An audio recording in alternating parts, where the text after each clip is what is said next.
ମାଲିକେ ଆଳୁ କଟା ହେଲା।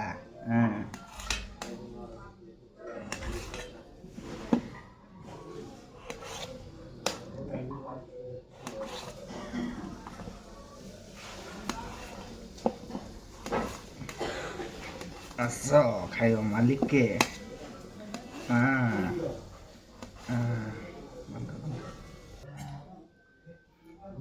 ମାଲିକେ ଆଳୁ କଟା ସଇଲା, ପିଆଜ କଟା ହଉଛି।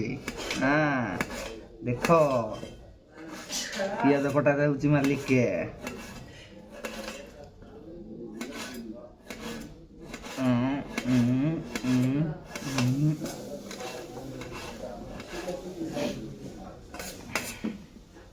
ଆଜି ହବ ଭଲ ଖାଇବାଟା ହବ ମାଲିକେ।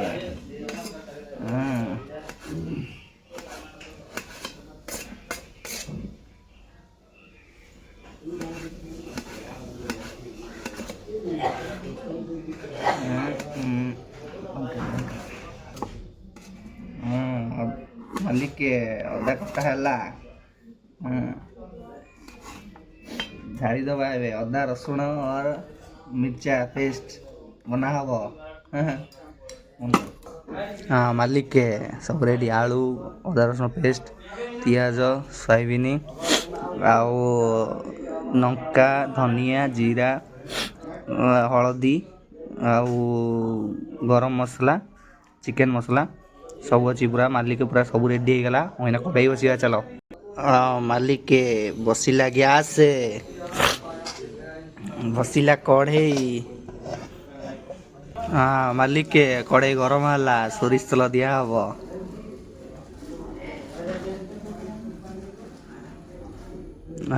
ହେଲା। ଆଳୁକୁ ଢାଳ।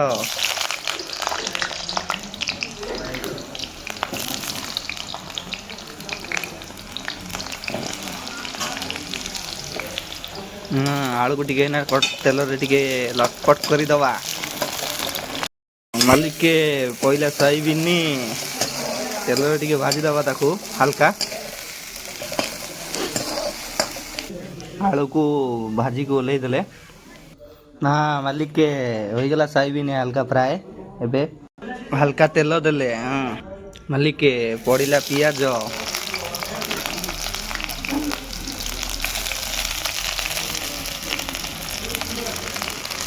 ହାଲକା ହାଲକା କଟର କଟର ଭାଜ।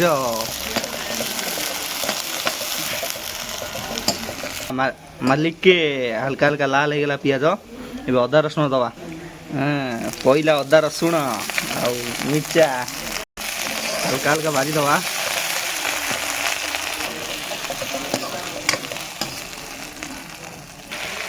ମାଲିକେ ମସଲା ତକ ଦେଇଦବା। ମାଲିକେ ପଇଲା ମସଲା। 5 ମିନିଟ୍ ବସେଇ ଛାଡ଼ିଦବା ତାକୁ, ମସଲାକୁ କଷେଇ। ମାଲିକେ ହେଇଗଲା ମସଲା। ଆଳୁକୁ ଦବା। ଆଳୁକୁ ଟିକେ କଷେଇବା।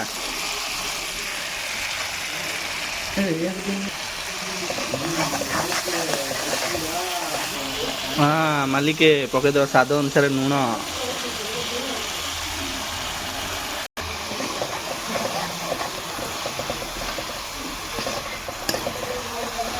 ମାଲିକେ ପକେଇଦବା ସୋୟାବିନ। ଆଳୁ ସୋୟାବିନ ହାଲକା ଟିକେ ଆଉ ଟିକେ କଷିଦବା।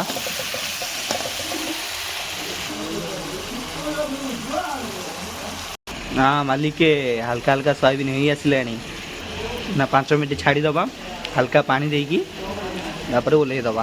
ମାଲିକେ ହାଲକା ହାଲକା ଫୁଟି ଆସିଲା। ମାଲିକେ ହେଇଗଲା ସୋୟାବିନ ତରକାରୀ। ଖାଇବା ଆସ। ହେଇଗଲା ମାଲିକେ ସୋୟାବିନ ତରକାରୀ।